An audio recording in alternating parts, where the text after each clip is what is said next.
Alors avant de commencer cette vidéo, et malgré les apparences, je voudrais préciser un truc. Si vous en prenez, vous n'êtes pas idiot. Si vous voulez en prendre et que ça vous a fait du bien, prenez-en. Et je dois vous avouer quelque chose, j'en ai déjà pris moi aussi.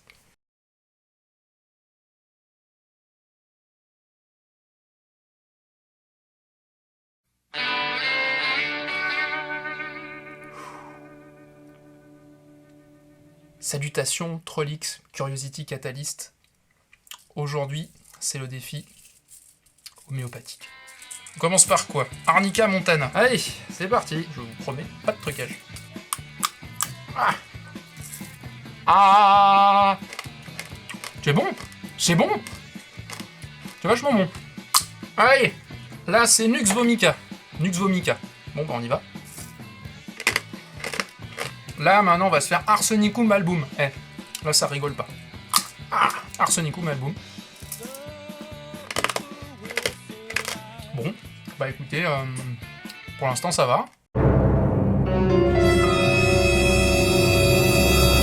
Non mais ça va. Salut, c'est Prolix, aujourd'hui on est dans la pharmacie, et on va parler d'homéopathie. Si vous êtes venu pour l'homéopathie, vous allez me faire le plaisir de décamper dans les 30 secondes. Sinon c'est moi qui vous fais sortir un coup de pied au cul, d'accord? Je suis vulgaire, tant mieux. Parce que mon mari, il est allopathe, vous comprenez? Allopathe. Pas homéopathe, allopathe. Ah, l'homéopathie. Sujet qui déchaîne les passions chez les sceptiques et ceux qui y croient mordicus. Bon, alors il y a déjà eu beaucoup de vidéos à ce sujet. Donc si vous ne les avez pas vues, je vous invite à aller voir les vidéos de Samuel Buisseret, le cours de zététique de Richard Monvoisin, le triptyque de vidéos Climène, le Psylab, la tronche en biais sur le placebo, c'est excellent, et plein d'autres que je vous ai mis en lien dans la description. Et aujourd'hui, on en remet une couche. Un peu d'histoire. Alors contrairement à ce qu'on pourrait penser, l'homéopathie n'est pas née dans des pays asiatiques il y a 3 millénaires de ça, mais plutôt en Allemagne il y a à peu près 2 siècles. Un médecin allemand du nom de Samuel Hahnemann constate qu'en prenant de l'écorce de quinquina supposée combattre la fièvre contre le paludisme, il développe une fièvre similaire alors qu'il n'était pas malade. Et là lui vint une idée, il se dit « Une substance qui donne de la fièvre à un sujet sain peut soigner la fièvre chez un sujet malade. En gros, il faut soigner le mal par le mal. » C'est d'ailleurs l'étymologie d'homéopathie, la même souffrance. Il entame une démarche empirique qui peut sembler assez carrée de premier abord. Il teste son idée en expérimentant 18 substances sur lui-même. Il note soigneusement les effets que provoquent ces substances. Si ces effets ressemblent aux symptômes d'une personne malade, il pense pouvoir soigner cette personne avec cette substance. Alors concernant les substances initiales utilisées, c'est des plantes, oui, alors, mais pas que. Des fois ça peut être végétal, animal, ou même carrément plus farfelu, mais bon ça on va y revenir plus tard. Donc en gros, on soigne le mal par le mal. C'est le premier principe de l'homéopathie, le principe de similitude. Seulement voilà. Au final, tu vas te retrouver avec l'effet que tu désirais pas avoir. Logique, t'as pas de fièvre, tu prends de l'écorce de quinquina, paf, t'as de la fièvre. Ou encore t'as des problèmes d'insomnie, tu bois du kawa, t'arrives plus à dormir. Donc arrive le deuxième principe de l'homéopathie, la dilution. Il faut diluer la substance active pour ne pas avoir les effets néfastes. Alors il existe plusieurs techniques de dilution. Une que vous avez très certainement déjà vue sur les tubes de granules, c'est le fameux CH. CH pour centésimale anomanienne. Alors c'est assez simple en fait. Vous prenez une teinture mère. La teinture mère, c'est l'extrait de la substance en question, par exemple l'écorce de quinquina, qui est mise à macérer dans de l'alcool ou de l'eau ou les deux. Donc un CH, c'est une dilution au centième de la teinture mère. C'est une goutte de la teinture mère diluée dans 99 gouttes d'eau. 2 CH, c'est une goutte du mélange que vous venez de faire et vous la rediluez dans 99 gouttes d'eau. Donc à ce stade, on est à une dilution au 10 millième. 3 CH, alors là c'est la dilution millionième. C'est l'équivalent d'1 millilitre dans 1 mètre cube d'eau. Ça commence à pas faire beaucoup là. 4 CH, c'est une bière pression diluée dans 10 piscines olympiques. Bon là ça va commencer à devenir un peu dingue. 7 CH, c'est 1 litre d'eau dans le lac Léman. 9 CH, c'est environ 1 mètre cube d'eau dans la totalité des océans de la Terre. Bon, vous avez compris le principe. À partir de 12 CH, en gros, il y a statistiquement plus une seule molécule de la teinture mère. Et il existe des granules avec 40 CH. Une molécule dans l'univers tout entier. Une autre technique de dilution, c'est la dilution korsakovienne. Korsakov, c'était un autre homéopathe. Bon là en gros tu mets une goutte de ta teinture mère dans ton tube que tu complètes avec 99 gouttes d'eau. Tu secoues, tu vides le tube, et il est censé rester l'équivalent d'une goutte sur les parois de ton tube, que tu re-remplis avec 99 gouttes d'eau. Là c'est la deuxième dilution korsakovienne. Et tu connais le silococcinum? Bon bah là pour le coup c'est 200 fois qu'on rince le tube, mais on va y revenir. Cette histoire de dilution, ça doit vous paraître un petit peu farfelu, mais à l'époque d'Hahnemann, c'était pas encore bien clair le comportement de la matière à toute petite échelle. On peut pas vraiment lui en vouloir. Pour lui en gros, tu divises, il en restera toujours quelque chose. Sauf qu'aujourd'hui, on sait que quand t'as plus qu'une seule molécule, tu peux pas la rediviser en 2 molécules identiques, ça n'a juste pas de sens. Mais à l'époque d'Hahnemann, on ne savait pas tout ça. Et aussi, pour prendre un petit peu sa défense, à l'époque, la médecine n'était pas franchement celle d'aujourd'hui. C'était un peu plus gore. On faisait des saignées, par exemple. T'es malade? Eh ben, un petit coup de Wilkinson, histoire que tu te vides de ton sang et t'iras mieux. Et dans beaucoup de cas, eh ben, ça a empiré l'état du patient. Également, à l'époque, les conditions d'hygiène, c'était pas franchement celles d'aujourd'hui. On peut supposer qu'un patient avait parfois plus de chances de s'en sortir si on lui faisait rien que si on cherchait à le soigner. Bon, mais aujourd'hui, les choses ont évidemment beaucoup changé du côté de la médecine classique, heureusement. D'ailleurs, la médecine classique, c'est la médecine en fait. C'est pas la médecine allopathique, ça c'est un terme inventé par Samuel Hahnemann. Aujourd'hui, on va parler de médecine basée sur les preuves. Et dans celle-ci, il y a eu une évolution phénoménale des pratiques au cours des 2 derniers siècles. On s'est remis en question. On a testé, on a expérimenté, on s'est trompé, on s'est corrigé. Par contre, pour l'homéopathie, il n'y a pas eu beaucoup de changements de paradigme ni d'évolution des pratiques, c'est resté pareil qu'avant. Vous pouvez objecter que ce n'est pas un argument invalidant sa supposée efficacité, certes, mais ça méritait d'être souligné. Revenons à la dilution. On dilue, seulement quand on dilue, il se passe plus rien parce qu'on a dilué. Alors là, Hahnemann a une autre idée, la dynamisation ou succution. C'est compliqué? Non, c'est ça. On peut revoir un coup? Oui, regarde un coup encore. Encore un coup? Voilà, tu secoues vigoureusement ton mélange. D'après les laboratoires Boiron, célèbres fabricants d'homéopathie, tu dois secouer ton mélange 240 fois pendant 7,5 secondes. Pourquoi? Bon bref, voilà ton mélange est dynamisé et prêt à être utilisé. J'ai une remarque. Admettons que ceci soit vrai, on va tous aux toilettes. Oui. Et quand vous faites caca, ça rentre au contact de l'eau? Ouais. Et puis on tire la chasse. Ça dynamisera l'eau de la chasse. C'est bon, je pense qu'on a compris. Ah non, mais je suis obligé de le dire, si l'eau est capable de garder en mémoire les substances avec lesquelles elle a été au contact, alors l'homéopathie est pleine de merde. Bon, maintenant que vous avez votre teinture mère et que vous l'avez diluée, dynamisée, vous pouvez la prendre sous différentes formes. Une forme que vous avez sûrement déjà prise, c'est les granules de sucre. Ce qu'on a fait, c'est que l'eau diluée et dynamisée a ensuite été spritzée sur des boulettes de sucre qu'on a fait sécher. Mais il nous reste un des derniers points à aborder, l'individualisation. Les médecins homéopathes disent qu'on soigne un malade, pas une maladie. C'est-à-dire qu'un traitement qui marche pour vous n'est pas censé marcher pour votre voisin, par exemple. Si vous avez un entretien avec un homéopathe, ça va durer assez longtemps. Il ou elle va vous poser beaucoup de questions, notamment sur vos humeurs, comment est-ce que vous dormez, est-ce que vous êtes en colère, comment vous vous sentez en ce moment, etc. etc. Et je pense que c'est là que l'homéopathie marque beaucoup de points dans la tête des gens. Mais bon, au final, si on s'en fichait un peu de tout ce qu'on vient de voir, après tout, ce qui compte, c'est de savoir si ça marche, non? Alors, est-ce que ça marche? Non. Ouais, sur la vignette YouTube, t'as fait un peu le bourrin, mais bon, c'est pas si simple. Ça dépend vraiment de ce qu'on entend par « ça marche ». Si un patient dit par exemple « j'ai un rhume », j'en ai pris, et paf, je suis plus malade. C'est donc que ça marche? Ou encore, moi, j'ai pris un traitement homéopathique contre la grippe, et je ne l'ai pas eu. C'est bluffant. Est-ce que c'est pour ça que ça veut dire que ça marche? Voilà, ça c'est des histoires que vous avez sûrement déjà entendues ou dit, j'ai pu moi-même les dire à une époque. Alors là, il y a plusieurs choses à considérer avant d'attribuer une amélioration de son état à la prise d'homéopathie.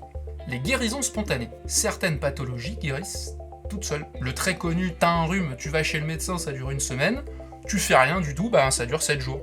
Il existe donc des maladies bénignes pour lesquelles on guérit sans rien faire du tout, fort heureusement. Les maladies chroniques. D'autres maladies par contre sont chroniques, vous allez les avoir presque toute votre vie. Et parfois, ces maladies chroniques sont cycliques, la douleur va et vient de façon un petit peu aléatoire. Bon dans ce genre de cas, quand est-ce qu'on prend des médocs? Quand ça va pas. Exact. Et quand ça va vraiment pas, il se passe quoi juste après? En fait, on va mieux, précisément. Dans certaines maladies chroniques, quoi que tu fasses, de toute façon, des fois, ça va mieux sans rien faire. Digression! Je ne dis pas qu'il ne faut pas prendre de médoc lors d'une maladie chronique, qu'on soit d'accord. Simplement, parfois, dans certains cas particuliers, ça va mieux sans rien faire. Fin de la digression. On va faire un micro-schéma. En axe des abscisses, c'est le temps qui passe. En ordonnée, c'est la douleur subjective ressentie lors d'une maladie chronique. Des fois ça va, des fois c'est un peu le calvaire. Maintenant imagine une seconde que t'as pris un carré de sucre, juste là, dans le pic de douleur de ta maladie chronique. Tu pourrais croire que c'est ce carré de sucre qui a amélioré ton état, alors que t'aurais eu un résultat similaire si tu n'avais rien fait. C'est le fameux post hoc ergo propter hoc. Encore un terme en latin pour ceux qui veulent venir faire le cake avec des termes savants. Après ceci, donc, à cause de cela. En zététique, on parle aussi d'effet Hatchoum, c'est plus rigolo. Imaginez la personne qui a éternué une seconde avant l'explosion de l'usine AZF à Toulouse en 2001. Son éternuement est-il la cause de l'explosion? On est d'accord que c'est peu probable. Les deux événements n'ont aucun lien de causalité. Bon, dans notre cas, vous prenez un médoc, vous allez mieux. Mais est-ce que c'est forcément le médoc qui vous fait aller mieux? À ceci vient s'ajouter le boss final des biais cognitifs. Yo ho ho, c'est moi le biais de confirmation. Vous vous rappelez de toutes les fois où vous avez pris de l'homéopathie et où ça a marché? Très bien. Est-ce que vous vous rappelez aussi bien de toutes les fois où vous en avez pris et où ça n'a rien changé? Les prétentions de guérison.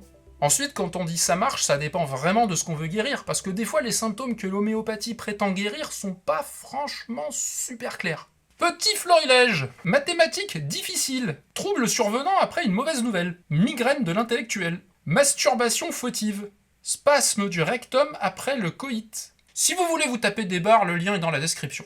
Mais revenons aux preuves. Le fameux « sur moi ça marche », on voit que c'est soumis à beaucoup de biais. Et si au lieu de regarder tous ces témoignages sincères et bourrés de bonne foi, on prenait pas un petit peu de recul? Et si le must, c'était de réunir, allez, disons, 1000 personnes. On donne à 500 personnes un bout de sucre, et à 500 autres, on donne un médoc homéopathique. Les participants ne savent pas ce qu'on leur donne, et encore mieux, la personne qui donne les médicaments aux patients elle-même ne sait pas si elle donne du sucre ou de l'homéopathie, pour ne pas les influencer inconsciemment. Et encore mieux, il faut que les deux groupes soient comparables, qu'ils soient équivalents, qu'on y retrouve des jeunes, des vieux, des hommes, des femmes. Eh ben j'ai une bonne nouvelle pour vous, ça a été fait. Plein de fois. C'est même une méthode très connue en médecine clinique. C'est le fameux double aveugle randomisé contre placebo, si vous voulez vous la raconter dans les soirées mondaines. Alors là, on est quand même à un niveau de cadrage assez carré. On est loin des témoignages individuels sincères, mais souvent biaisés. Et là alors, qu'est-ce qu'on voit? Bon, alors je vais pas vous citer toutes les études en question, vous irez voir dans la description, mais il y en a une pétatétrachier. Je vais vous la faire rapide. L'homéopathie n'a pas de résultat statistiquement supérieur à un placebo. Et là, à ce stade, il y a sûrement une réflexion qui doit atterrir dans votre esprit. Les gens peuvent avoir tendance à penser que le placebo, ça marche que sur des gens qui sont assez teubés pour y croire. Mais non, mais pas du tout. Pas du tout. Ça peut avoir une grande utilité. Ça a par exemple une efficacité significative pour le traitement de la douleur. Le placebo, dans ce cas-là, peut être utile. Mais, attention, faut pas s'enflammer non plus. Ça fera pas de miracle. Le placebo va pas vous guérir d'une septicémie ou d'un cancer. Qu'on soit bien d'accord. Je vais paraphraser le titre d'un article. Le placebo ne doit pas devenir la caution scientifique de l'homéopathie. Parce que dans pas mal de cas, le placebo ne fait pas mieux qu'une absence de traitement. Ah oui, aussi quelque chose qui peut parfois être dit à juste titre.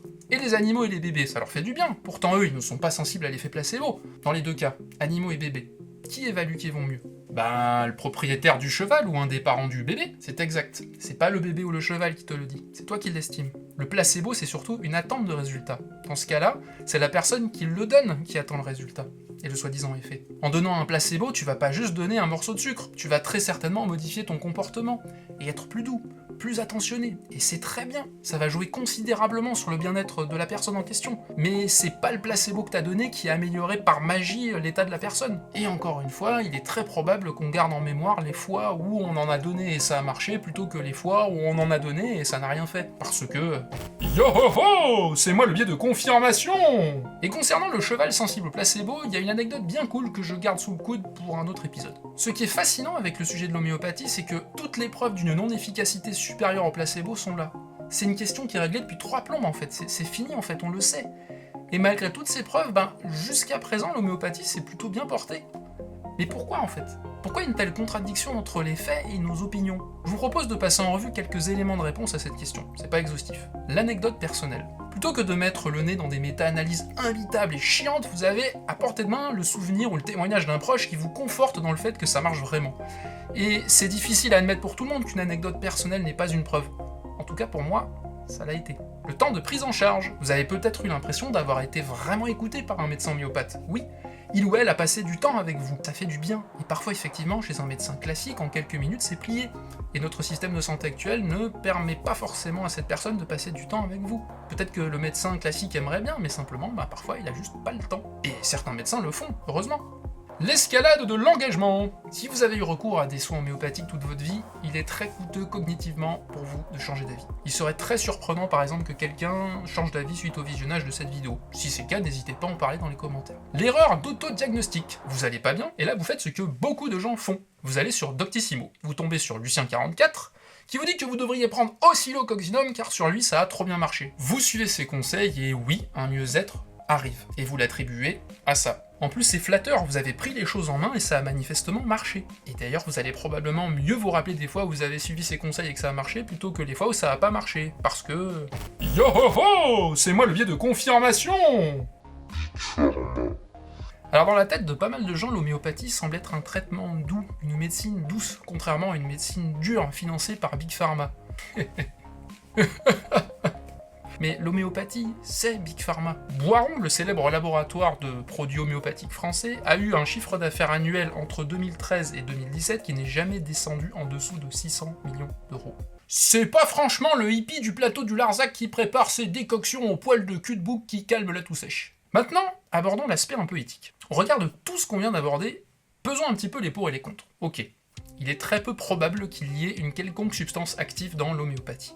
Ok, les méta-analyses sont catégoriques, c'est pas mieux qu'un placebo, et souvent un placebo, c'est pas mieux qu'une absence de traitement. Est-ce que quelque part l'homéopathie ça peut pas être cool pour les hypocondriaques, pour qu'ils se fassent prescrire quelque chose pour les rassurer? Oui, mais dans ce cas-là, la prise d'homéopathie va vous faire croire que pour chaque problème, il y a un médicament pour régler la situation.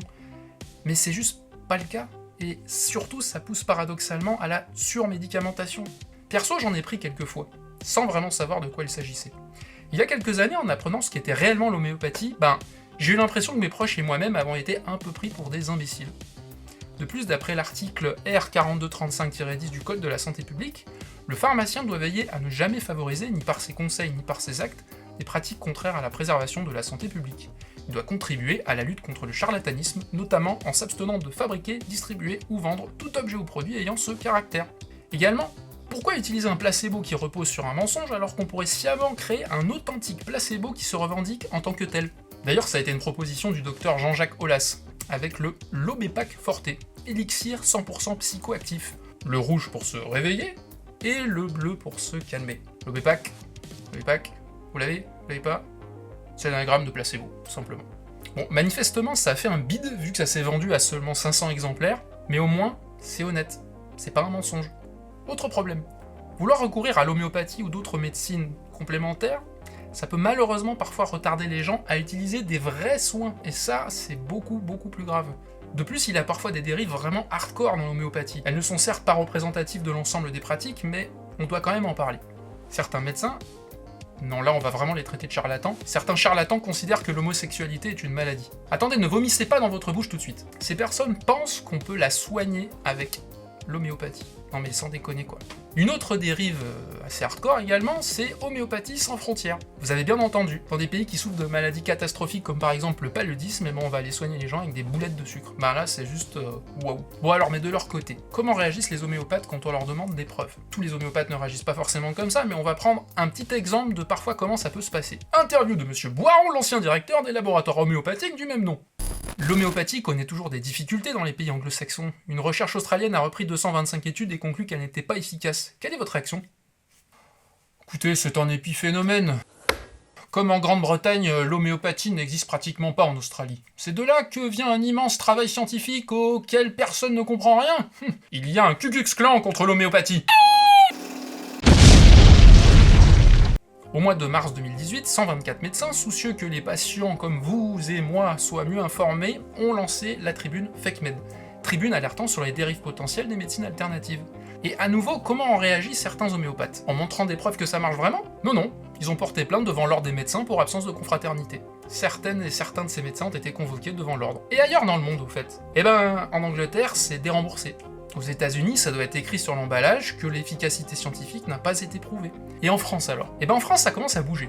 Les facultés de Lille et d'Angers ont suspendu les enseignements de DU d'homéopathie. La haute autorité de santé est chargée de se prononcer sur le déremboursement potentiel de l'homéopathie. À la base, ça devait être en février 2019, mais c'est finalement reporté au printemps en raison notamment de l'ampleur du travail d'évaluation à accomplir. Pourquoi pas? Oui, au fait, l'homéopathie est remboursée à hauteur de 30%, au cas où vous l'ignoriez. Et plus récemment, dans une tribune parue dans l'Express, 131 membres des académies des sciences de médecine et de pharmacie ont dénoncé le remboursement des granules.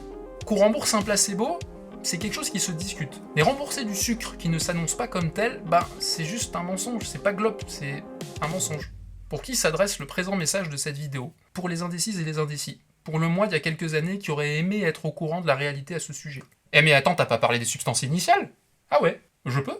Allez, vas-y. Oh, trop cool. Voici le top 5 des médicaments homéopathiques les plus what the fuck. Numéro 1, Murus berlinensis. As, maux de tête, insomnie. Prenez un morceau de mur de Berlin et ça ira mieux. Le mur de Berlin, un médicament homéopathique. Numéro 2, rayon X, pour diminuer les effets secondaires de la radiothérapie, quoi de plus naturel que de prendre de l'homéopathie au rayon X. Voilà, on fait passer des rayons X dans l'eau qu'on dilue, et qu'on spritz sur des granules qu'on fait sécher. Les rayons X9CH, un médicament homéopathique. Numéro 3, Saccharum officinal. En cas de cataracte, d'inflammation de la cornée, de surcharge pondérale, en cas de douleur dans les os, de la tête aux pieds, prenez de l'homéopathie au sucre. Au sucre oui, la teinture mère, c'est du sucre. Qu'on a dilué. Et qu'on a spritzé. Sur du sucre. Qu'on a fait sécher. C'est l'inception homéopathique. Numéro 4, vous faites pipi au lit, vous êtes malade dans les transports, prenez Sanicula Aqua. C'est de l'homéopathie à l'eau, diluée dans de l'eau, qu'on a spritzé sur du sucre, qu'on a fait sécher. Sanicula Aqua, un médicament un peu aquatique.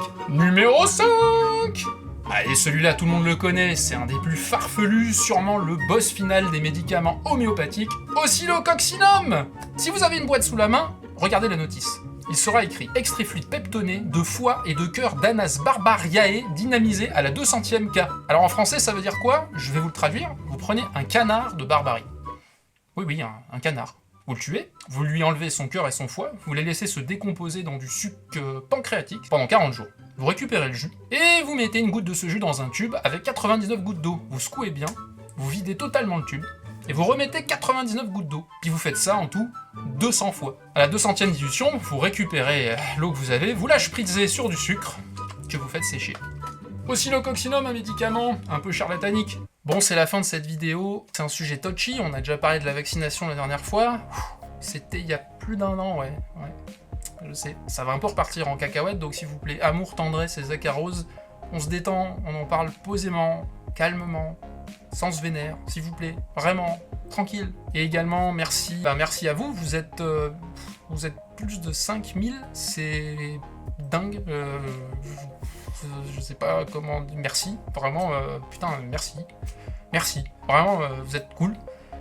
Merci à tout le monde, aux proches qui soutiennent tout ça. Merci à Madame Prolix, merci à Primum, merci à Hygiène Mentale, merci à Astronogeek, merci à des bisous, on vous aime, on vous embrasse. Vous êtes trop cool.